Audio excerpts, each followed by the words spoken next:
Aí.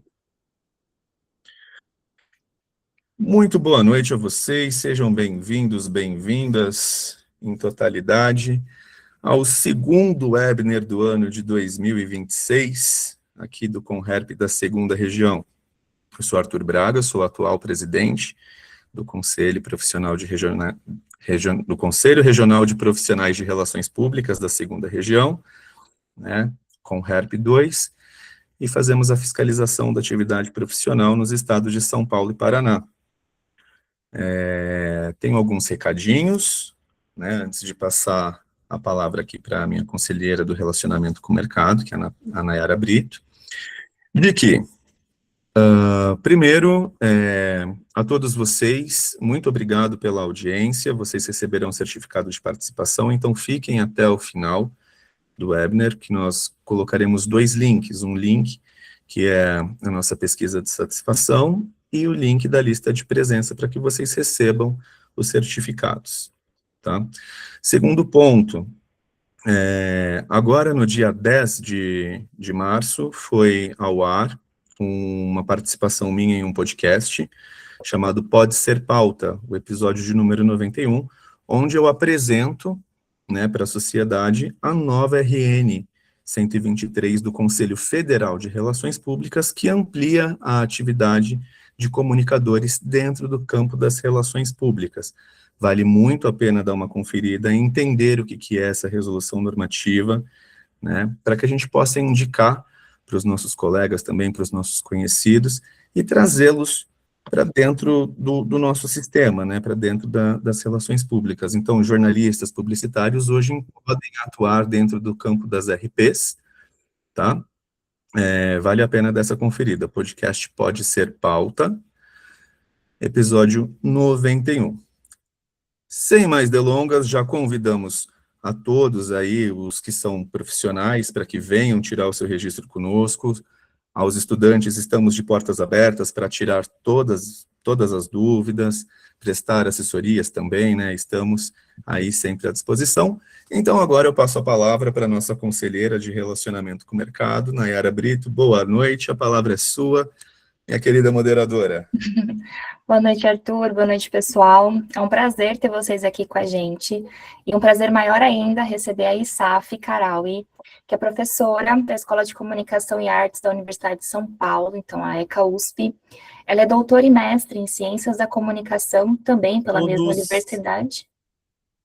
E jornalista pela Universidade Federal do Mato Grosso, a UFMT. É autora do livro de Blogueira Influenciadora, Etapas de Profissionalização da Blogosfera de Moda Brasileira, pela editora Sulina, publicado em 2020.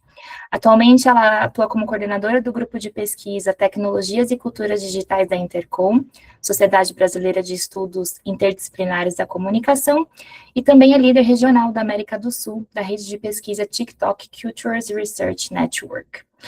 Hoje, a Isaf abordará sobre o tema influenciadores digitais, algoritmos e reputação, o mercado da influência digital e a comunicação. Isaf, seja bem-vinda, a palavra é sua.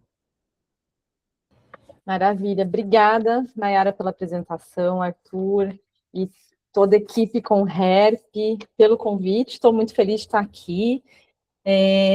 Quero dizer que, para mim, é uma alegria participar desse webinar, porque, ainda que eu não seja Relações Públicas, sou professora do curso de Relações Públicas, e se os meus alunos da graduação estivessem aqui, eles iam poder comprovar que eu sou apaixonada pela área, e acho que, e vou tentar contribuir um pouco, pensando hoje na relação dos profissionais de comunicação com os influenciadores digitais, na expectativa de poder contribuir com todo mundo que está aqui, ainda que eu saiba que a audiência é muito diversa, né, gente? Eu sei que tem alunos de graduação, profissionais do mercado, tem gente que já atua com influência, tem gente que não atua.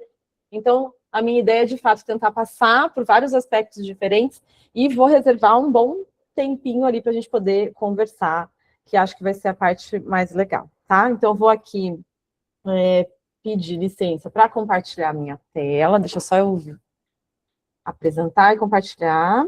Pronto. Vocês conseguem ver? Acho que sim, né? Sim. Então, tá bom.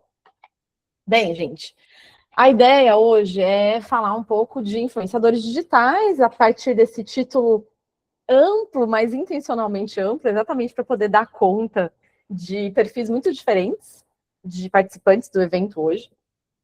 Então, a gente vai falar de influenciadores, algoritmos, reputação e como é que está o mercado de influência digital hoje. Começar apresentando um pouco de onde é que vai partir a contribuição que eu vou oferecer para o webinar de hoje. A Nayara já me apresentou, então eu tenho um percurso relacionado a influenciadores digitais que tem a ver com a pesquisa acadêmica. Então, desde 2014 eu pesquiso essa temática, 2013 para ser muito precisa, então mais de uma década dedicada a pensar em influenciadores digitais, ainda quando eles não se chamavam influenciadores digitais.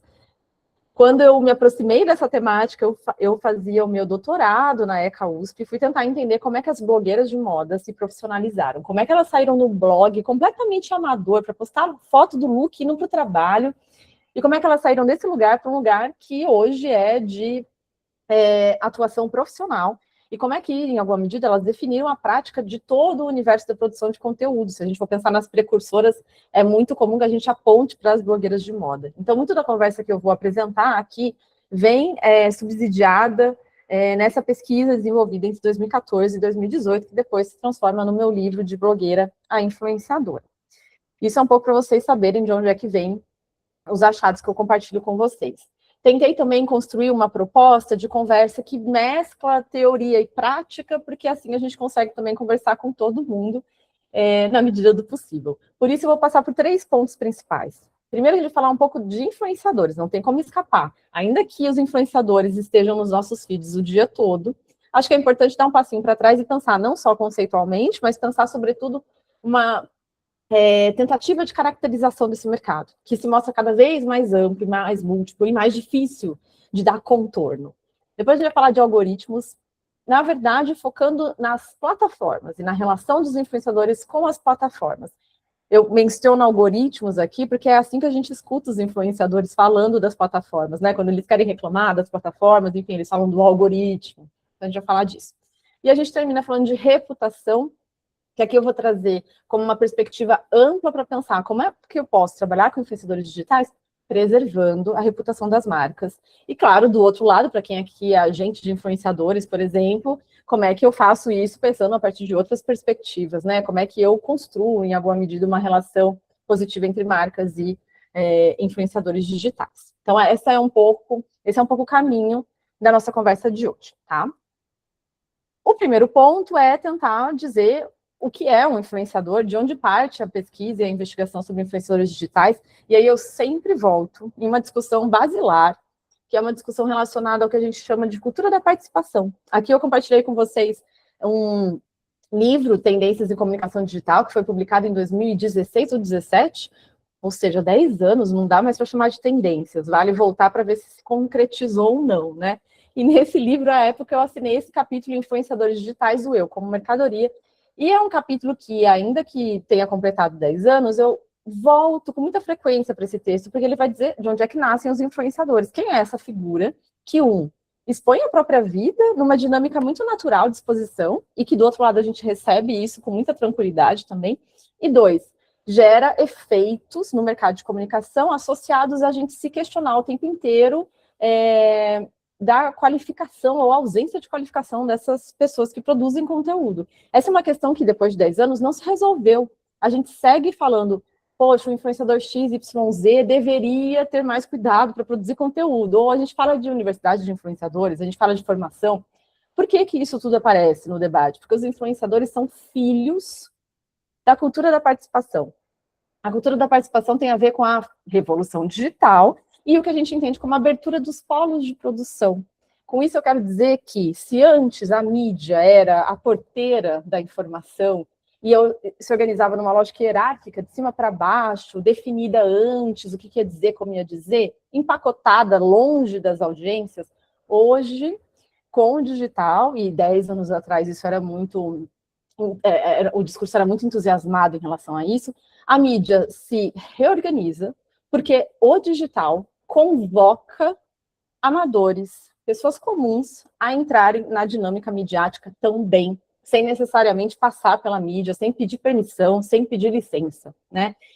E isso é importante porque isso vai ajudar a gente a entender todo o percurso dos influenciadores digitais. Inclusive, vai ajudar a gente a entender por que em 2026 ou em 2020 a gente discutia o impacto dos influenciadores na disseminação de desinformação sobre a Covid, por exemplo.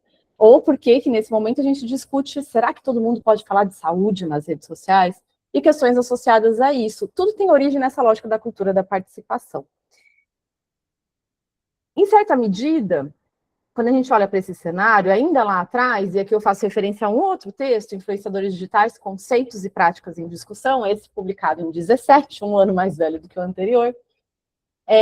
Por muito tempo a gente foi tentando dar contorno para os influenciadores digitais, no sentido de tentar definir o que é um influenciador. Para quem é da comunicação, deve ter passado por teorias da comunicação em algum momento na vida, e deve se lembrar remotamente do Paul Lazarsfeld, das teorias da comunicação de massa, em que se discutia o líder de opinião, o formador de opinião. Ou seja, discutir o influenciador não é nada recente, data de 1940, mas a tentativa de dar contorno e dizer quem é quem, sempre foi um esforço que, ao menos no espaço acadêmico, a gente tentou fazer, e o mercado também tentou fazer, né? Numa tentativa, de fato, de definir quem são esses novos atores no campo da comunicação. Aqui é uma tentativa de definição. O influenciador que impacta tanto debates quanto consumo. E ainda que pareça uma definição simples, até ingênua em alguma medida, passados 10 anos, aqui tem dois elementos importantes. A ideia de que o influenciador não é aquele que impacta só o consumo material, uma ideia com a qual a gente trabalhou por muito tempo e insistiu, sobretudo o mercado, na hora de contratar influenciadores, trabalhando com influenciadores numa perspectiva de mídia, e não pensando em influenciadores de forma mais ampla, o que tem muito a ver com relações públicas, pensando em influenciador como alguém que pauta o debate, como alguém que amplifica alguns debates e suprime outros debates, né? E eu sempre dou o exemplo do influenciador terraplanista, que é o exemplo clássico de amplificador de um discurso anticientífico e supressor de um discurso da ciência, por exemplo. Então, esse processo de reconhecer o influenciador como esse sujeito que vai impactar duas dinâmicas mostra para a gente a complexidade desse agente. E aí, quando a gente pula para 2016, aqui eu vou avançar com vocês para uma tentativa de categorizar os tipos de influenciadores, a gente começa a se dar conta que definir quem é um influenciador vai se tornando cada vez mais complexo. No momento em que a gente olha, por exemplo, para as dinâmicas de influenciadores que são professores, que são médicos, ou influenciadores que se dizem influenciadores e não ganham dinheiro sendo influenciadores, numa reunião de sujeitos que trabalham de formas muito diferentes, a gente tem tentado definir quem é e quem não é influenciador, com quem trabalhar ou não só por número de seguidores, acho que para relações públicas essa é uma questão superada desde o início, né? Número de seguidores nunca definiu, enfim, é básico, né? Relações de influência não se dão a partir disso, mas cada vez mais a gente tem tentado definir o influenciador a partir do que é que ele faz, como é que ele ganha dinheiro. E aí eu vou tentar passar por isso aqui na nossa conversa, ainda na tentativa de caracterizar os influenciadores. Então, eu reuni 5 tipos de influenciadores para a gente conversar um pouco e definir as diferenças entre eles. Então, primeiro é o influenciador tradicional, digamos, né? E aqui eu estou olhando todo mundo a partir do modelo de negócio. Eu já explico por que isso é importante. Mas, de saída, a forma como o influenciador ganha dinheiro impacta diretamente na forma como ele se relaciona com as audiências. Na forma como ele se relaciona nas audiências, inclusive quando se trata não só do conteúdo que ele publica, mas das estratégias que ele usa para mobilizar essas audiências. E volto nisso mais adiante, tá? Mas aqui, pensando nessas 5 categorias de influenciadores, acho que o primeiro, tradicional, é o influenciador do modelo comercial baseado na publicidade com marcas. Aqui a gente tem um desenho clássico do sujeito como mercadoria. O que isso quer dizer? Quando eu penso no influenciador que vende um espaço publicitário, que faz público marcas, ele me vende tanto uma expertise, não é à toa que a gente tem reivindicado o uso do termo criador de conteúdo, um termo que joga muita luz nessa competência profissional, de fato, né, da criação, da criatividade. Então, a contratação passa por uma percepção relacionada a essa competência, mas a contratação de influenciadores digitais, a partir desse modelo de negócio da publicidade, vem muito nessa ideia, nessa leitura teórica do sujeito como mercadoria, que empacota a sua própria autenticidade, seu processo de subjetivação, as suas rotinas, a sua intimidade, e vende esse pacote para marcas, organizações interessadas em contratá-lo. Aqui tem um aspecto bem importante que tem a ver com a instância legitimadora dos influenciadores digitais. No meu livro de blogueira influenciadora, por exemplo, eu mapeio as etapas de profissionalização do blog até o mercado de influência. Uma dessas etapas é a etapa de legitimação, que é a mais importante de todas elas. E essa etapa tem a ver com quem é que legitima o influenciador para ele se tornar influenciador. Já que ele não tem um conselho de classe, por exemplo, né? Pensando na Conrep, ele não tem uma formação institucional. Ele não... Quem é que diz que ele é ou não é influenciador? Diferentes instâncias vão dizer isso. A mais importante é o público, que valida na decisão de seguir ou não seguir. Outra instância importante é o mercado publicitário, na decisão de contratar ou não contratar. E isso vai gerando também um perfil específico de influenciador. Eu trouxe a Nathalie Neri aqui, de quem eu sou muito fã, então ela não está aqui por acaso, sou fã do trabalho, enfim, mas faz um trabalho muito sério. Porque se a gente olha para a Nathalie, por exemplo, ela tem uma produção de conteúdo também pensada em diálogo com o mercado publicitário. Não estou dizendo que ela conforma isso a partir dessa perspectiva, mas a instância legitimadora do mercado é imprescindível e define até a postura ética do influenciador, pensando que é um jogo, de fato, né? Perspectivas éticas que não passam pela formação do influenciador institucional, mas que o próprio mercado publicitário traz nessa relação combinada. O que é muito diferente, por exemplo, de um influenciador que atua a partir da perspectiva de monetização das plataformas. Por que é muito diferente? Porque o influenciador que trabalha quase que integralmente dependente das plataformas, e aqui eu estou pensando tanto aqueles que recebem monetização, mas estou pensando também em influenciadores que fazem streams na Twitch, que dependem integralmente de doação, as famosas donations na Twitch, por exemplo, dependem de sistemas relacionados ao que a plataforma pode oferecer.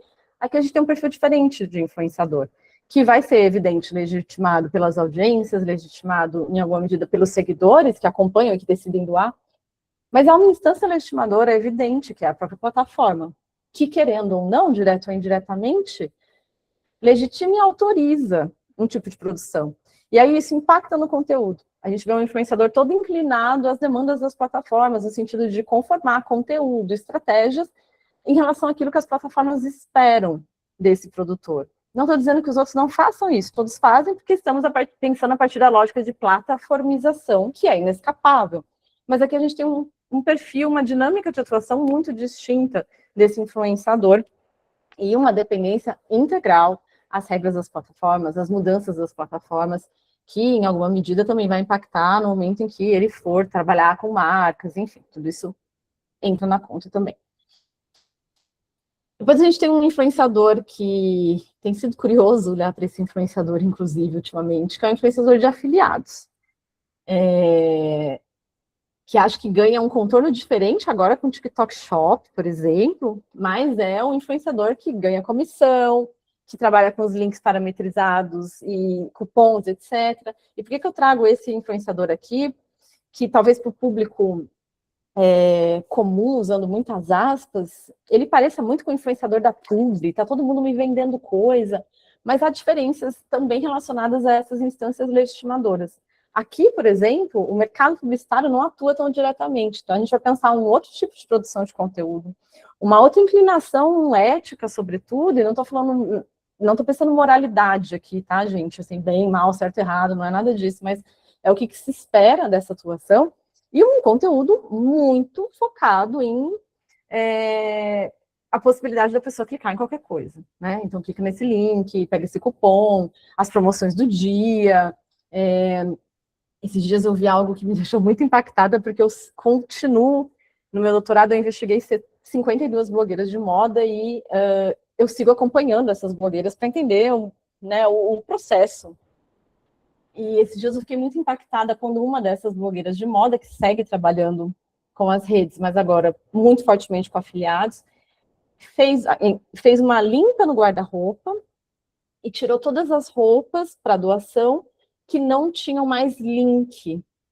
Eu assisti aquilo sem entender, ela falava, essa aqui eu vou tirar porque não tem link, essa aqui também não tem link. Eu fiquei, mas não tem link do quê? Para depois ela voltar, porque alguém fez essa pergunta, não tem link do quê? Alguém fez por mim a pergunta. Ela, não tem link mais para vocês comprarem. aquilo me mobilizou de um jeito que, enfim, justifica até um pouco isso estar aqui num lugar específico, porque eu limpo meu guarda-roupa porque eu não posso mais vestir aquele look, porque não dá mais para comprar. Então, eu não posso mais atuar nessa chave. Então, vejam, tem uma questão de uma instância legitimadora muito diferente, tem uma motivação de produção de conteúdo muito distinta, e eu estou insistindo nessas diferenças que, de novo, parecem sutis, parece que não impactam muito no nosso dia a dia, mas impactam no trabalho com o influenciador, na hora de escolher o influenciador, na hora do que esperar como resultado de trabalho de cada um deles, né? A gente tem, ainda pensando nesses tipos de influenciadores, o recém-nascido, o GC Creator, que tem sido uma questão para o mercado.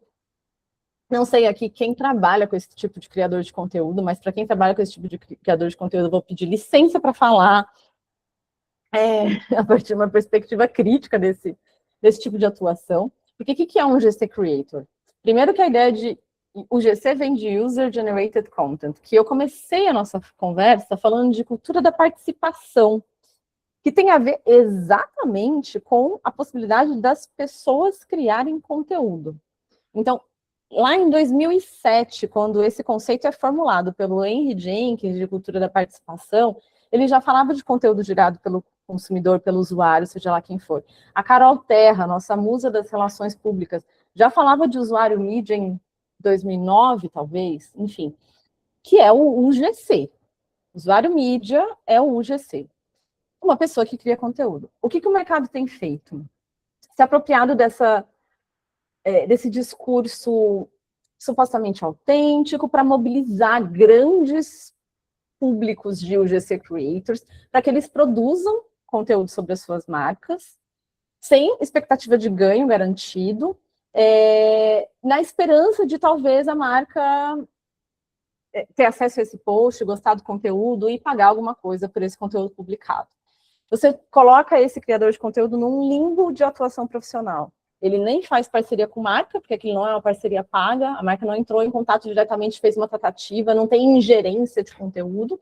E, do outro lado, ele também não é um usuário comum, entre aspas. Não sou eu dizendo que adoro usar a maquiagem da Boca Rosa, por exemplo, né?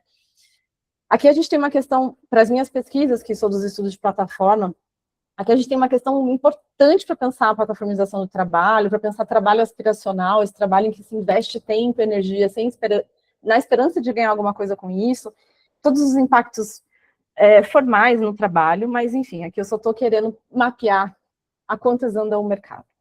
E aí a gente fecha com o influenciador CEO, temos muitos exemplos no Brasil. O Brasil é um mercado muito aquecido, quando a gente pensa no mercado de influenciadores digitais. Todas as vezes que eu participo de eventos internacionais e as pessoas pedem, compara o Brasil com não sei qual país, bem, somos usuários ávidos de redes sociais, acho que tem várias questões, mas a gente também tem casos interessantes desses influenciadores, né? Então, aqui, o G-Beauty, da Camila Coutinho, uma das influenciadoras que eu estudei no meu doutorado, entre as 52, que de blogueira, passa a ser influenciadora e agora é dona de uma própria marca, enfim, de uma marca de beleza. Mas por que eu estou trazendo isso aqui? Porque a gente tem uma dinâmica interessante que se estabelece, que é a evidente transformação, né, da audiência em base de clientes, de fato, em uma base de clientes própria, não mais vendida, que é o que o influenciador da Publi faz, ele pega essa base e vende. Mas tem uma outra coisa interessante que tem a ver com também plataformização, que é um afastamento das dinâmicas próprias da plataforma e uma tentativa de pensar uma carreira mais autônoma, no sentido de menos dependente dessas ingerências, mudanças, enfim, das plataformas e de tudo que está no pacote, né? Então, um cenário curioso, interessante para olhar e que revela a maturidade do nosso mercado nesse sentido, tá? Então, esses são os perfis, digamos assim, que a gente pode pensar de influenciadores nesse contexto. Mas todos eles se assemelham em alguns aspectos, todos eles. O influenciador de afiliados, o influenciador da Publi, enfim, todos têm em comum a questão da instância legitimadora aproximada das audiências, né? A audiência é a primeira e mais importante instância legitimadora, quem decide seguir, quem não decide seguir. E essa é uma instância legitimadora que gera muitos problemas de comunicação, porque quando a gente trabalha com influenciadores, a gente foge de uma pergunta imprescindível de ser feita nas estratégias de comunicação com influenciadores, que é: por que esse influenciador é influente? Uma pergunta boba, mas que a gente não se faz, porque é difícil de responder, porque vai exigir que a gente olhe para a audiência, e que a gente olhe para o que a audiência espera desse influenciador. Como é que a audiência constrói uma relação com esse influenciador?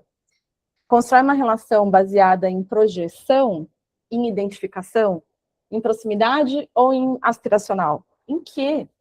Porque às vezes eu posso trabalhar com a Virgínia e fazer campanhas para a classe CD, ainda que ela seja uma mulher que anda de jatinho, o que pode parecer um contrassenso, mas a pergunta precisa vir da instância legitimadora inaugural, que é a audiência. Como se dá essa relação? E reforça, é a pergunta mais difícil, a gente não faz. Em comum também, e aqui não só é a pergunta mais difícil, mas é a que mais muda, né, dependendo do influenciador, né? Em comum, todos eles também carregam outras características. Primeiro, a ideia de que influenciadores são lidos como autênticos, íntimos, pessoais, próximos. Não é incomum que a gente encontre pessoas fazendo referência a influenciadores a partir de uma chave da proximidade. Você viu o que fulana fez? Como se a gente estivesse falando da nossa vizinha, da nossa mãe. E essa percepção vem da discussão inaugural da cultura da participação. Quando eu abro esse polo, todo mundo entra, e não só abro esse polo e todo mundo entra, mas quando eu organizo nas redes sociais uma percepção de horizontalidade sem hierarquias, eu gero automaticamente a percepção de proximidade. Mas os influenciadores acionam ainda mais esse elemento que é próprio do digital.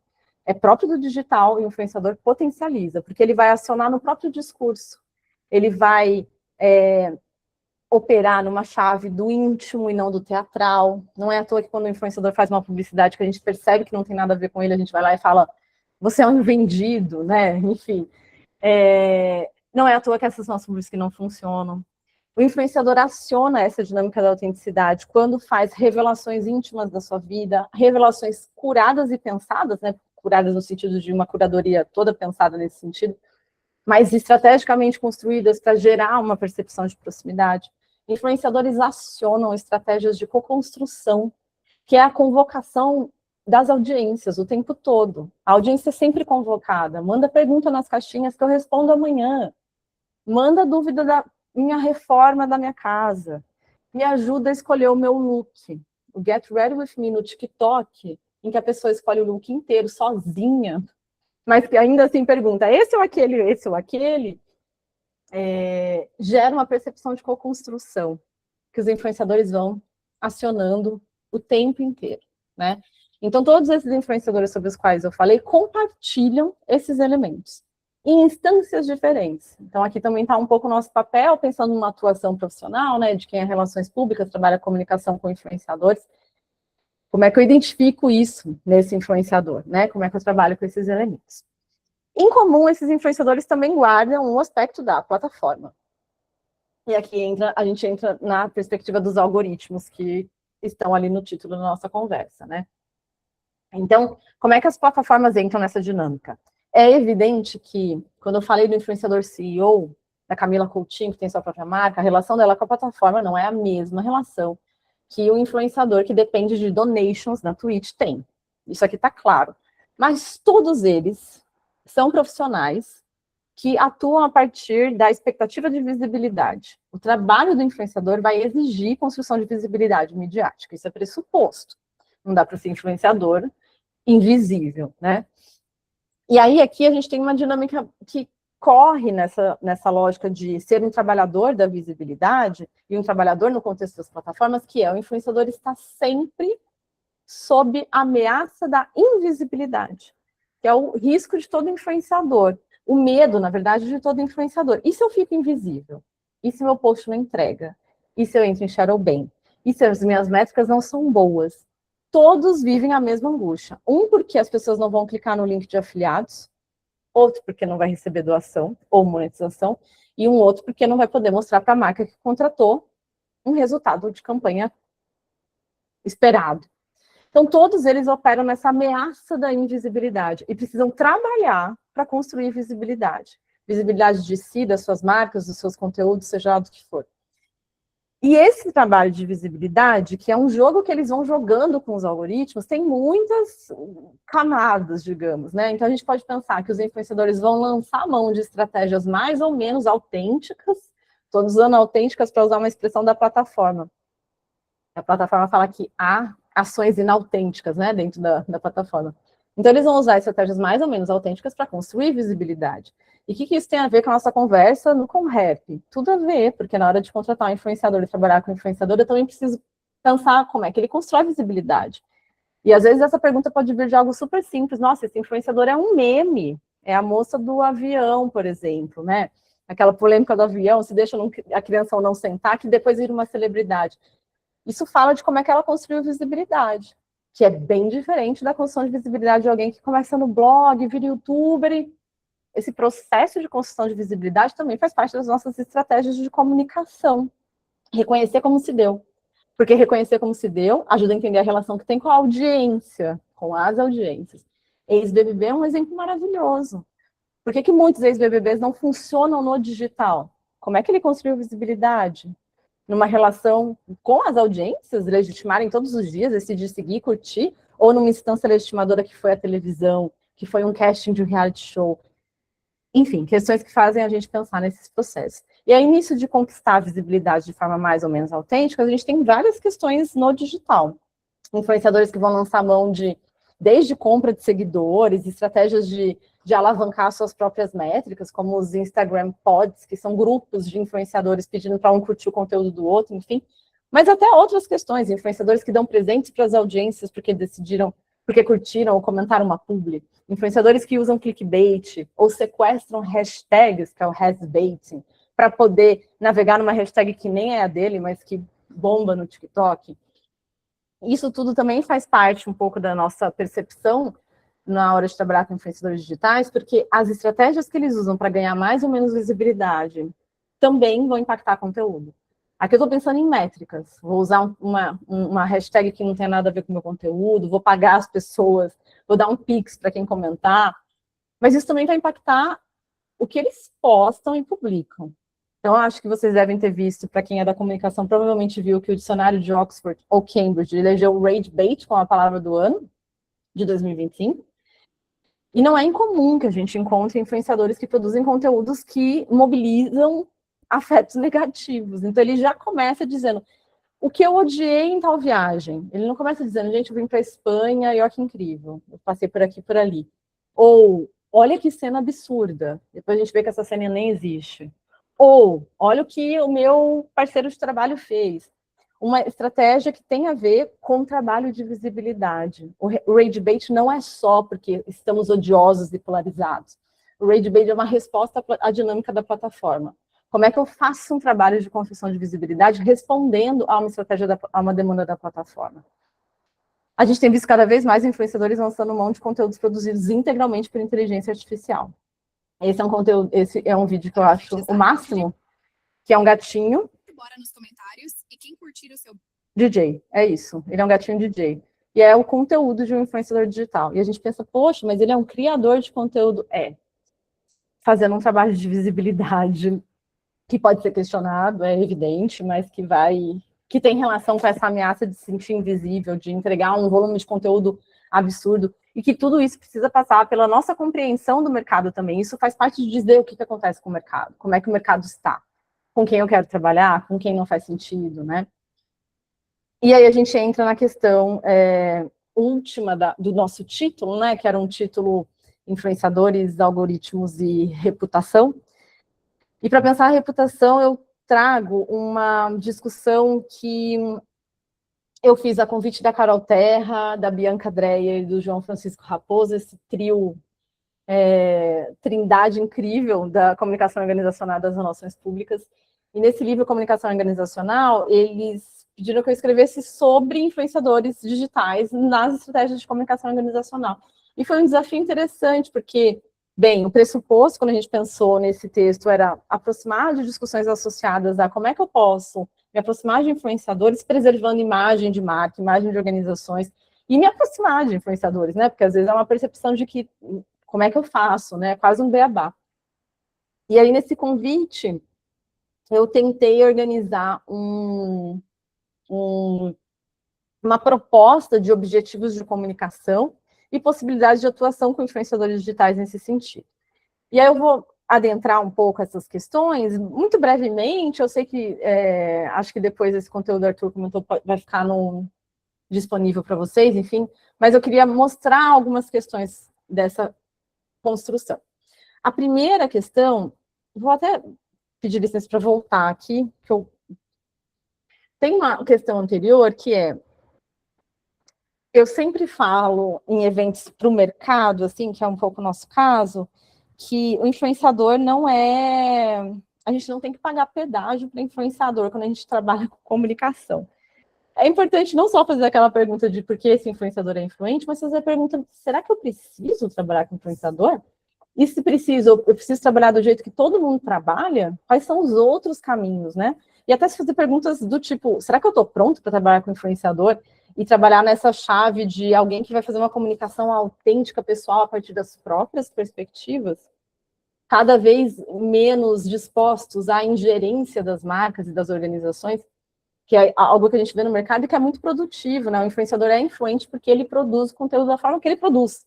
Ele chega nessa escada, no topo da escada da influência, porque ele é reconhecido como alguém que, enfim, merece crédito, espaço, visibilidade. E, de repente, a gente contrata e fala, você vai falar do jeito que eu quero.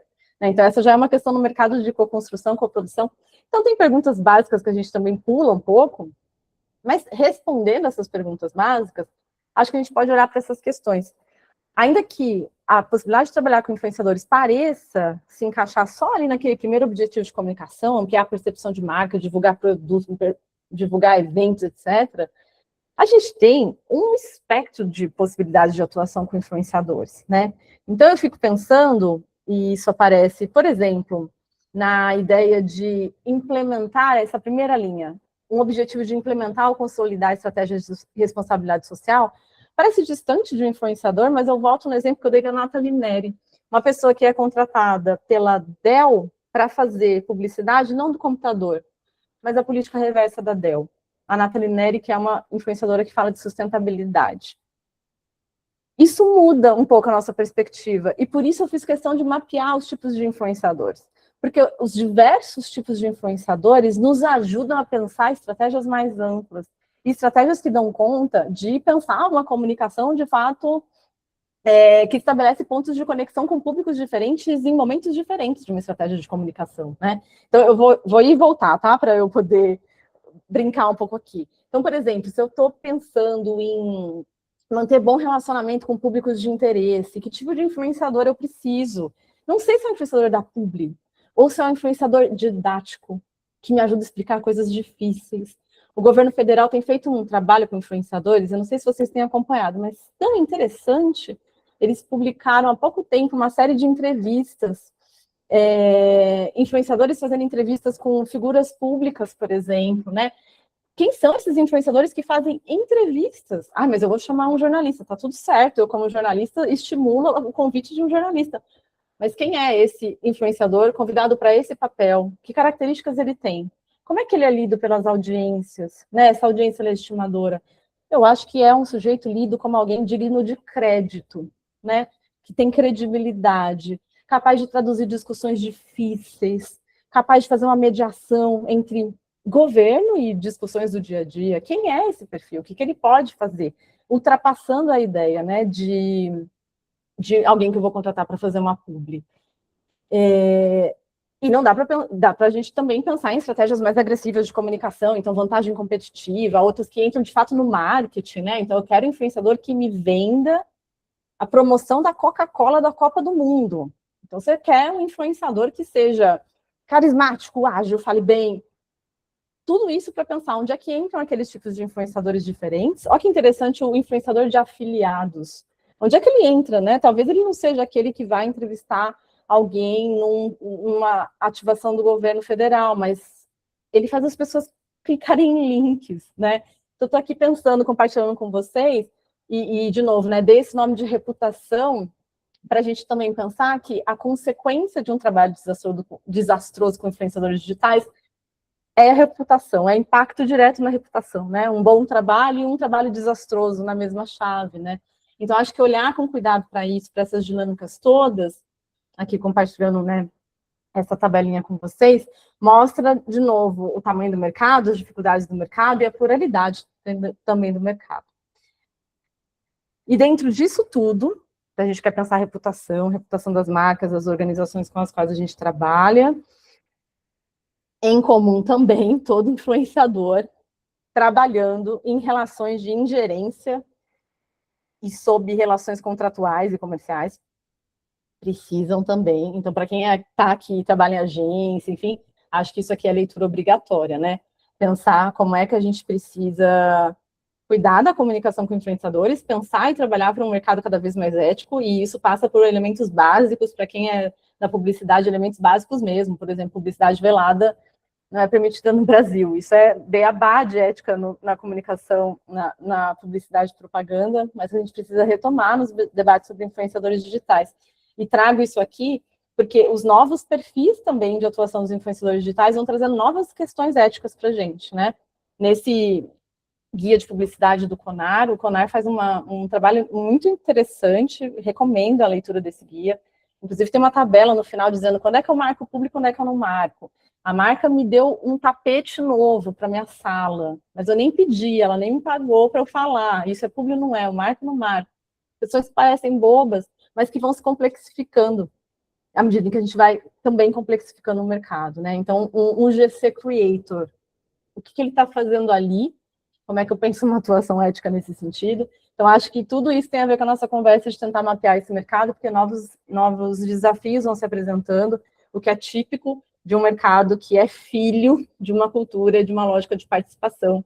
Portanto, a participação é ininterrupta, as novidades não cessam, e acho que é por isso que eu estudo esse tema há mais de 10 anos também. É isso. Muito obrigada, gente. Muito bom. Muito obrigada, Lissaf. Pessoal, se vocês tiverem perguntas, podem colocar no chat, a gente vai abrir o fórum aqui.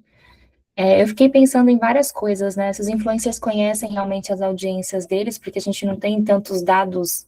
Tem comportamentos, métricas, demográfico, idade, sexo e tal, mas que mais, né? Que mais que eles sabem da audiência para ajudar a gente nessas estratégias de comunicação? E os roteiros de publi que não devem parecer publi, né? Acho que é o maior desafio ser de alguma forma natural, assim. Então, bem bacana as reflexões que ficam. Isabela, eu não sei se o microfone está aberto, se você quiser testar, pode sim. Fica à vontade. Oi, vocês me ouvem? Sim. Boa noite, meu nome é Isabela. Eu estou no doutorado na Universidade Federal de Juiz de Fora, né? Terminei o mestrado agora, e eu estudo comunicação de moda. E aí eu queria entender, né, com a professora, como que você lê, assim, essa reconfiguração da comunicação de moda dita tradicional, né, com as revistas, em meio à profissionalização desses influenciadores, né? Se existem aí paralelos entre as revistas e as redes, ou mais discrepâncias do que paralelos. E uma outra pergunta também que acho que se encaixa é se a revista ela também passa por essa ameaça da invisibilidade, né? Guardadas as proporções das redes, né? Mas quando a gente pensa exclusivamente em plataformas, que as revistas né, elas estão sendo apagadas, ou elas estão buscando reconfigurações diante desse novo cenário digital aí. Obrigada. Nayara, você quer fazer um bloquinho? Eu posso te respondendo? Você que manda. Pode ir respondendo, ninguém mandou nada no chat por enquanto. Então, tá bom. Eu vou aproveitar, só que você fez um comentário que eu achei muito bom, Nayara, da publi que não pode parecer publi, e aí eu fico sempre pensando que o esforço da publi não parecer publi gera uma publi que parece muito publi, né? É um exercício assim. E aí é curioso, porque eu acho que tem algo que é difícil para a gente que trabalha com comunicação, e eu falo isso que, apesar de ter uma carreira na pesquisa, integralmente na pesquisa, já há muitos anos, no fim do meu doutorado, eu passei, já no meu doutorado, eu passei a atuar com agências de marketing de influência, no papel de consultora, de pensar estratégias para influenciadores, inclusive. Uma dessas agências é a Brunch, uma agência que acho que muita gente deve conhecer, enfim, uma agência muito admirada, assina o pacto com a ONU de Trabalho Justo, enfim. E tem uma questão que, para a gente, na comunicação, é muito difícil de abrir mão, que é o poder, no sentido de como é que a gente abre mão do que a gente tem, que é essa ingerência, de fato, das estratégias de comunicação. E, de fato, trabalhar com influenciador é um pouco abrir mão, né? É falar assim, vem aqui comigo, fazer junto. E aí tem um desafio gigantesco. Para quem faz gestão de crise aqui, que está acompanhando a equipe de gestão de crise tem que trabalhar num pré-crise enorme, né? Então, fazer todo um mapeamento do influenciador para poder dizer, ok, pode colocar na mão do influenciador. Dá. Pode deixar que ele vai fazer essa publicidade do jeito dele e vai fazer sentido, né? Sim. Enfim, é um desafio, é interessante você falar disso, que acho que é de fato um desafio. Isabela, que legal que você vem aqui representando a academia, né? Fazendo doutorado e tudo mais, parabéns aí pela jornada. Eu acho que vou começar com a sua última pergunta, que é sobre se as revistas passam por uma ameaça de invisibilidade. Sim. Acho que a gente pode dar um passo atrás, que é pensar na plataformização do jornalismo. E aí pensar na plataformização do jornalismo de moda, por exemplo. A gente tem visto cada vez mais a falência do jornalismo feito para home, por exemplo, né, que a pessoa acessar a home, a gente pode fazer uma enquete agora, né? Quem é que acessa a home e quem é que scrolla e chega na Folha de São Paulo, por exemplo. Então, isso já muda a estratégia de comunicação dos jornais, por exemplo, né? E tem a ver com estratégias exatamente associadas com aquelas de um trabalho de visibilidade. Quais são os hacks de engajamento, quais são as estratégias que eu vou lançar a mão para poder burlar, navegar nessa lógica de visibilidade do digital. Então, a gente vê, por exemplo, jornais que vão dar só um pedacinho do lead, o restante do lead, né, do mais importante da notícia, tem que clicar em algum lugar e ir em algum lugar. A gente vê o uso de clickbait por jornais. A gente vê o uso de raidbait por jornais, por grandes jornais. A gente vê o uso de jornalismo declaratório, que são as aspas, né? Fulano disse. É a aspa mais absurda que a gente vai ler na nossa vida, mas foi uma escolha usar aquela aspa exatamente para também navegar na dinâmica de visibilidade da plataforma. Estou falando de jornalismo de forma ampla aqui, Isabela, mas a gente pode pensar na lógica do jornalismo no jornalismo de revista, no jornalismo de moda. Estamos todos impactados pela dinâmica de plataformização. E na comunicação, impactados muito diretamente, né? E ainda mais nessa disputa, se a gente for pensar na chave da economia da atenção, está todo mundo dentro de uma lógica de economia da atenção e reivindicando a atenção dos mesmos públicos. Então, a Elle e a Vogue disputam a atenção com deixa eu pensar aqui em tiktokers de moda, a Manu, que faz o look do dia no TikTok, esqueci o sobrenome dela. Disputam com as blogueiras de moda e disputam, né? Então, a gente tem uma dinâmica mais complexa desse mercado de atenção. Então, acho que sim, essa é uma questão que está colocada. Quando você fala de discrepâncias ou paralelos entre as revistas de moda e o que os influenciadores fazem, eu fico em dúvida um pouco com o que você está chamando, assim, desses paralelos de discrepâncias, porque eu acho que tem uma questão que é muito... Eu não trouxe na nossa conversa, mas eu tenho vários prints dos blogs das blogueiras que eu analisei lá atrás. E os prints são ótimos, porque tem o blog da Boca Rosa, que tem Aprenda a usar um batom cor-de-rosa. E isso era típico da revista de moda, né? Aprenda a usar, faça isso, faz aquilo. Eu tenho prints do blog da Bruna Tavares, que era Pausa para Feministas, eu acho, não me lembro agora. Enfim, a Bruna Tavares fazia a mesma coisa. Aprenda a... Então, tem um tipo de formato, de gênero, em alguma medida, que os influenciadores lançam mão, que se aproximam o tempo inteiro. Então, acho que, nesse sentido, há paralelos evidentes.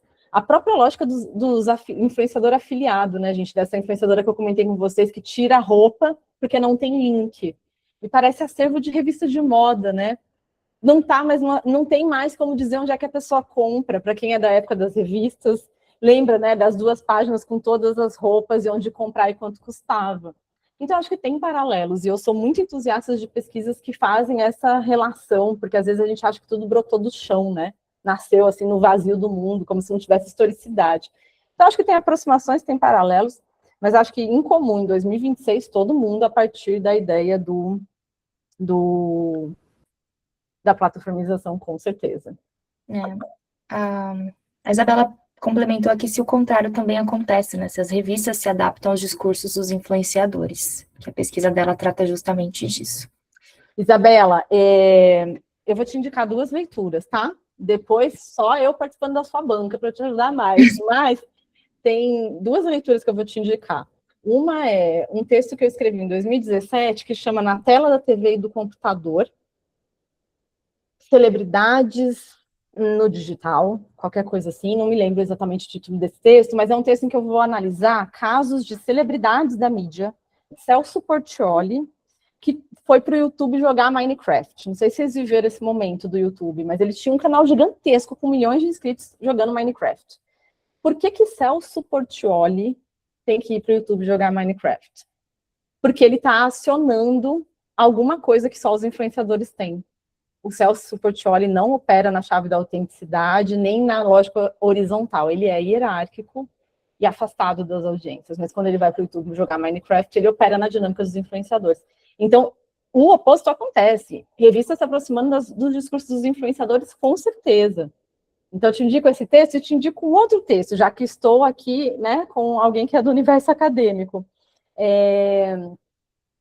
O outro texto que eu te indico saiu num livro do grupo de pesquisa Com Mais, que é um livro em que eu assino um texto chamado Tá Toda Blogueirinha.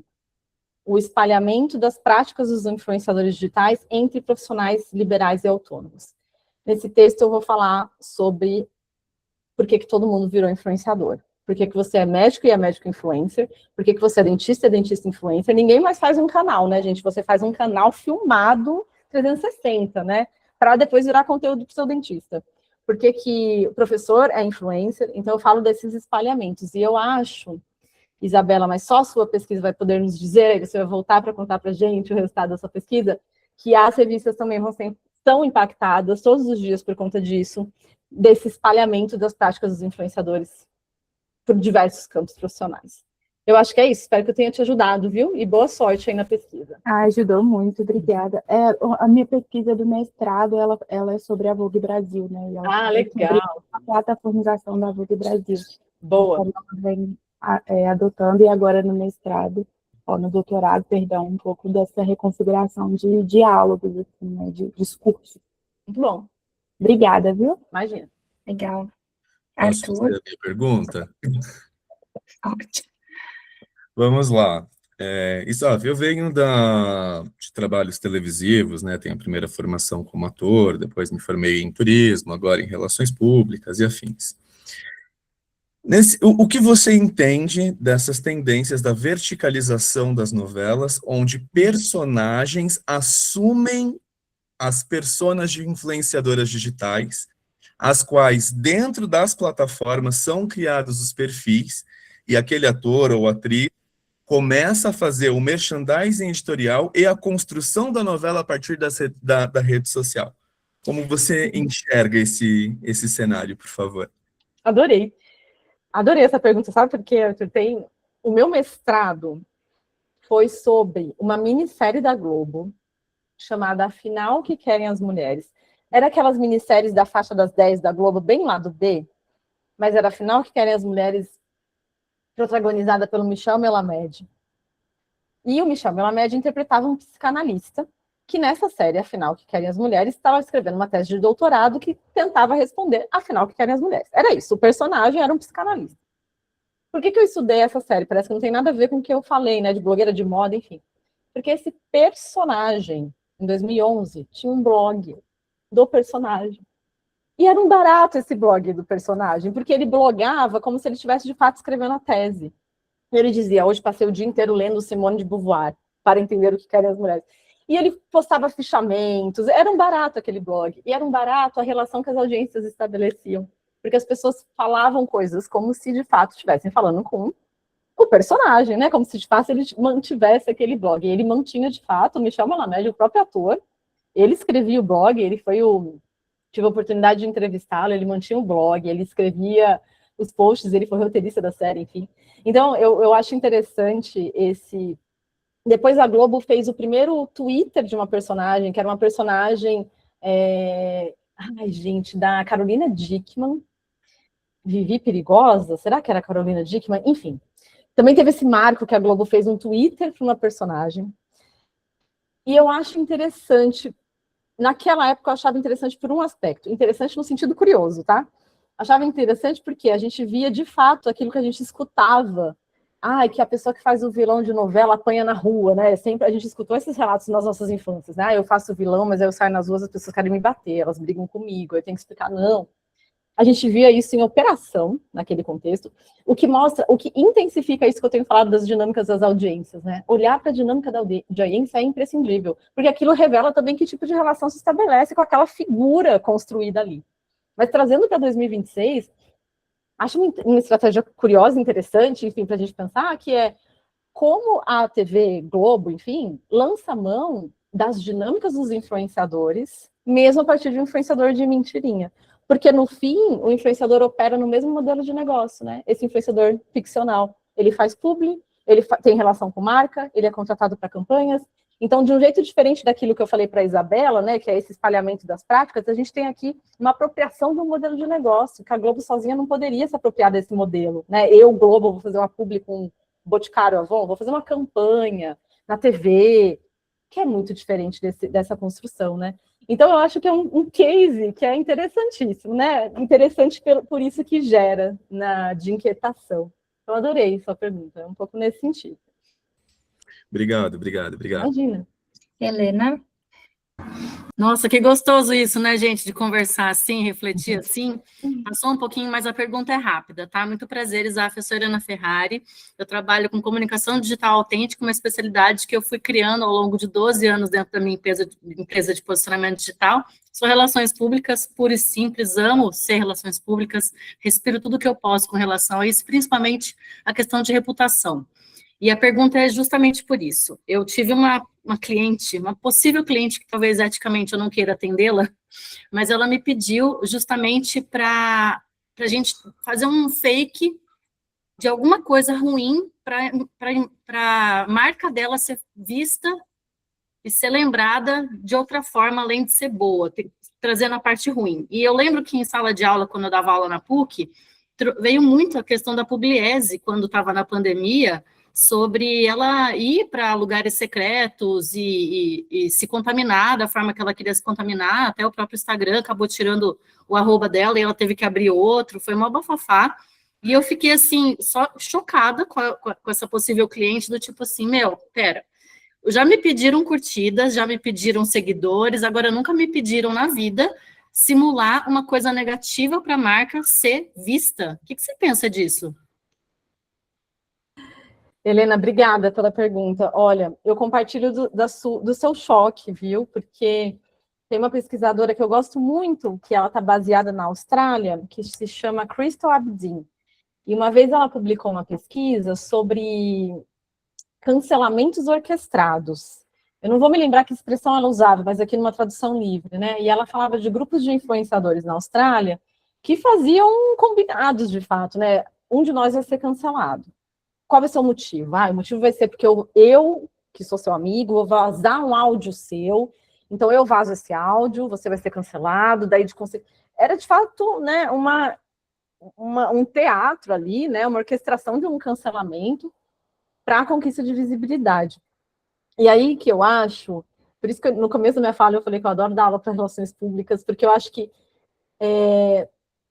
eu tenho a sensação que às vezes essa discussão ética escapa, né? Assim, nossa, nem deu tempo de pensar nisso. E eu tenho uma sensação que nas relações públicas há uma tentativa de preservar essa discussão. Ela é imprescindível. É evidente porque vai impactar a reputação, mas ok, né? Temos um efeito colateral que é pensar no limite ético dessa questão. Então, eu acho que a justificativa vem também do trabalho de visibilidade, algo que a gente tem visto, por exemplo, agora com os discursos dos red pills, a ascensão da extrema-direita nas redes, por exemplo, se escuta muitas pessoas ensinando a usar as redes, né? Então, você quer falar de uma publicação de um red pill? printa, não marca a pessoa, porque daí a pessoa que se identifica com essa postura consegue achar alguém para seguir, né? Então, eu acho que isso revela uma camada complexa desse trabalho de visibilidade, revela uma convocação implícita das plataformas. Na verdade, não é uma convocação das plataformas, revela algo que tem a ver com uma propulsão das plataformas. E como os influenciadores identificam isso, né? Eles se dão conta dessa lógica de fui marcado porque fiz algo errado, então as pessoas vão me procurar para ver quem sou, e nessa de procurar para ver quem eu sou, né? Então, acho que é sintomático nesse sentido. Revela, e não estou aqui tirando o sujeito do papel e da responsabilidade, mas revela também a dinâmica do mercado e a dinâmica das plataformas, né? Nessa lógica da atenção e da convocação da atenção. Então, eu compartilho do seu horror, mas isso acontece demais. Eu citei o caso da Austrália para afastar da gente também, mas é uma recorrência, infelizmente, no mercado de influenciadores digitais. Acho que os perfis de fofoca mostram isso. Influenciadores que pagam para aparecer em perfis de fofoca, né? Tem investigações jornalísticas exatamente sobre esse assunto. Em que mundo a gente pensaria, sendo relações públicas aqui, né? Que sair num perfil de fofoca negativamente, não é nem saiu estacionando no Leblon, ser pago para sair de forma negativa, como é que isso teria um impacto, que é o impacto de visibilidade, que a visibilidade não é positiva nem negativa, né? É um acúmulo indiferente de métricas de visibilidade. Então, é um pouco por aí. Claro! Opa. A gente tem acompanhado as tendências das contra-relações públicas, né? E esse movimento das contra-relações públicas, ele basicamente estabelece o gerar uma crise para depois gerir a crise. Então, você faz uma ação de caso pensado para trazer a audiência, para trazer a polêmica, e através da polêmica, reafirmar os valores e o institucional da marca, né? Então, a gente tem aquelas pessoas que correm como se fosse marcar um gol contra, mas quando chega na frente do gol, chuta para trás, né? Então, tem esse movimento de ação para causar aquele espanto, para causar aquele alarde, as pessoas começam a falar, e depois você converte todo esse falatório em questões positivas, e isso é muito presente no cenário político, principalmente norte-americano. Vem muitas bombas, em muitas situações, muita contra-relações públicas, né? E aí depois eles começam a gerir a crise, e nunca é com estamos aprendendo.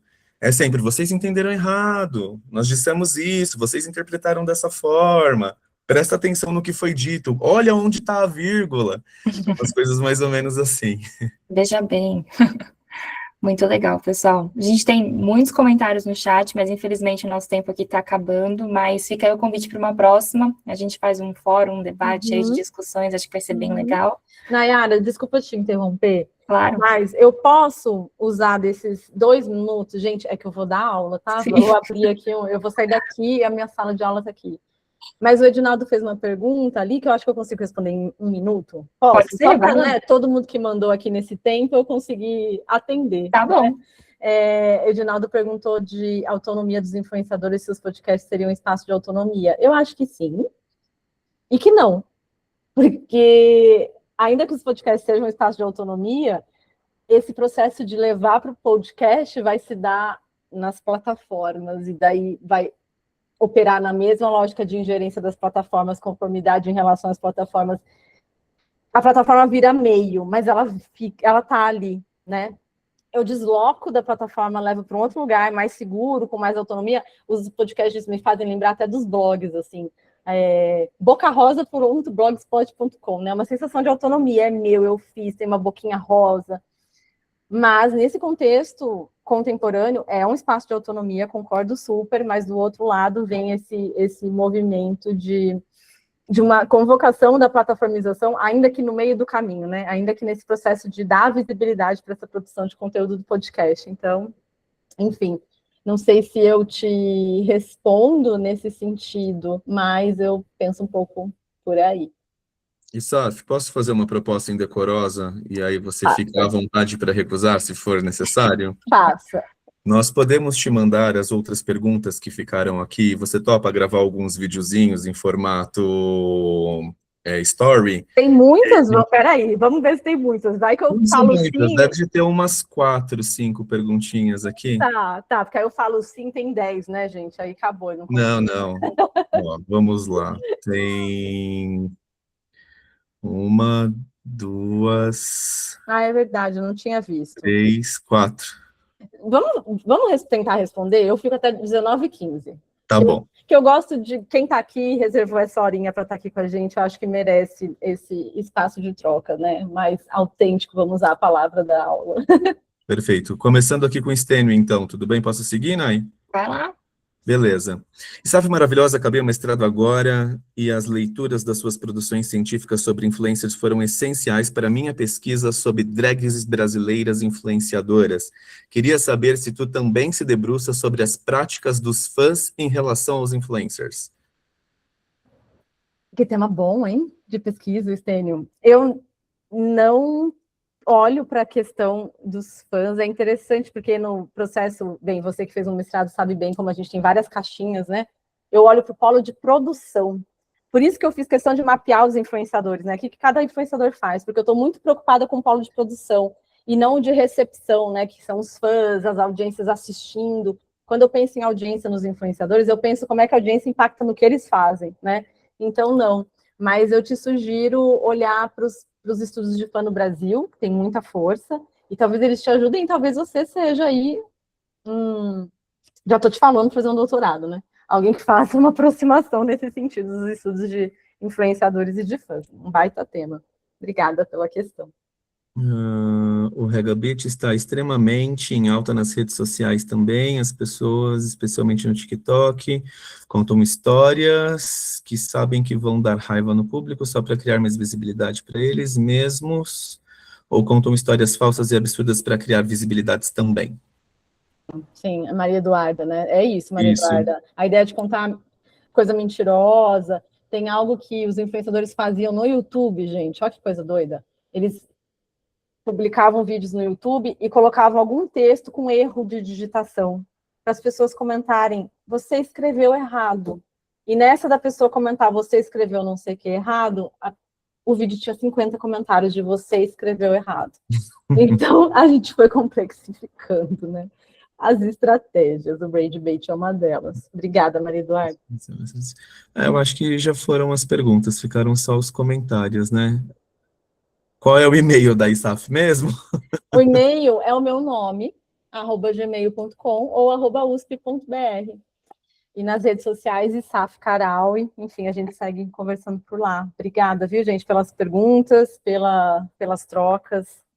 Prazer dividir essa noite com Pessoal, aqueles que não conseguiram chegar no início do nosso webinar, muito em breve estará postado no nosso canal do YouTube, tá? Aproveito para reforçar, assistam lá, se inscrevam no nosso canal também, curte, compartilha. É isso. Brincadeiras à parte, procurem também o podcast Pode Ser Pauta, episódio 91, onde eu explico a Resolução Normativa 123 do Conselho Federal. Não esqueçam de responder os nossos links aqui, tanto de presença quanto a nossa pesquisa de satisfação. E, Nayara, a palavra é sua. Bom, foi maravilhoso, ficaria aqui até umas 10h99 da noite, mas não podemos, mas foi maravilhoso. Obrigada, ISAF, obrigada, pessoal, pela contribuição, e a gente se vê no próximo webinar. Até mais. Até mais, Tchau, obrigada, tchau. gente. Tchau, tchau.